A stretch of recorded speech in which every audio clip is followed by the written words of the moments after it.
Today we're going to talk Speedway, 1970s, kind of the lesser known riders, and there's a few of them. Why? Because there's a lot of popular riders in the 70s. There was just a lot of riders. That's one thing I want to say, is that there was a lot of good racers in the 70s. I hate to say it, but nowadays the population of racers in America are down for the very top-notch riders. But back in the 70s, it was loaded with good racers, intermediate good racers, lots of racers. And today we're going to talk about a couple of lesser-known riders. And first guy we're going to talk about is Troy McKee. Did you remember Troy McKee? He was a blonde-haired guy, like a surfer dude.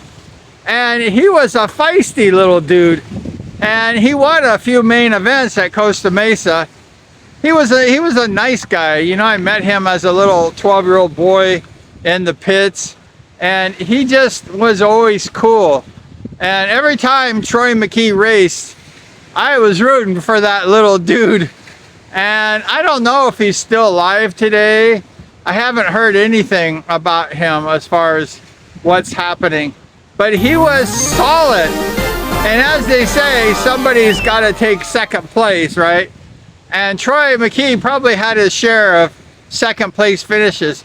But he diced it up with the guys, you know, like he was a fiery little guy and he didn't fear people. And he was definitely a lesser known rider, not a star of the 70s Speedway at all. But I liked that guy. He was just a cool dude. And he was just a really good Speedway rider. And another rider from the 70s, many of you know, we're kind of friends today and we chat every once in a while, is SUMNER McKNIGHT. Do you remember SUMNER McKNIGHT? He was really cool. And when I was a little guy at Costa Mesa, I used to always watch SUMNER race. And he ended up going to Europe for a couple years and racing in the British League. He was a good rider.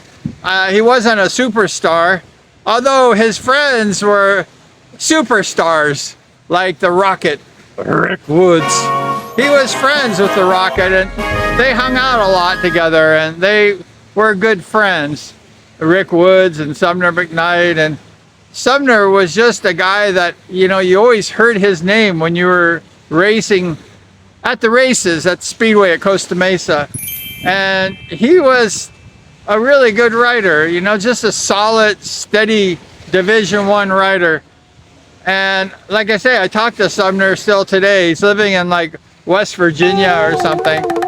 And his family owned a really successful business. And SUMNER has a pretty good life. And he's doing quite well for himself. And I remember one story when I was just a little boy, like 12 years old. I had gone to the speed races a lot. And one of the Speedway racers, number 125, Paul Belial, and I grew up together. We're childhood Speedway friends as little rugrats.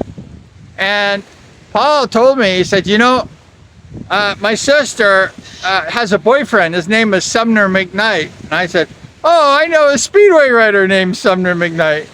And Paul said, yeah, she's dating him, but they never ended up marrying. And I said, oh, that's cool. And then Paul's told me, he said, SUMNER's going to come out and watch the Speedway races at the El Medina Speedway, at the track. We made a Speedway track at the running track at the high school. And we had races every week when we were little kids.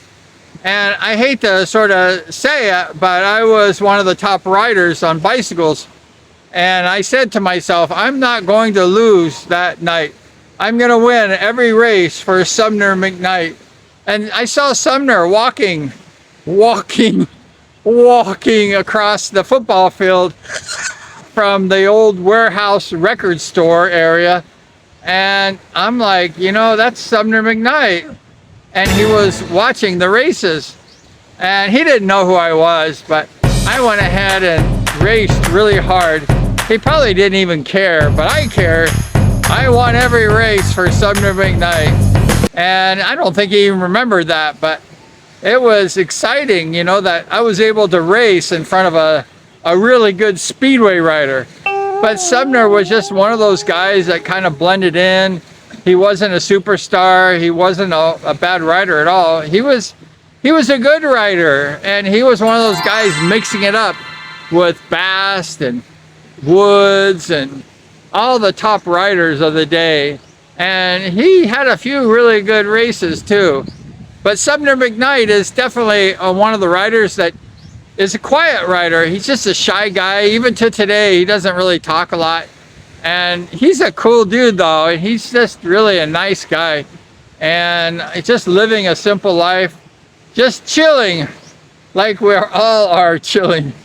And Sumner McKnight was a good racer. And he was a quiet racer. And he was a less popular racer in the 70s.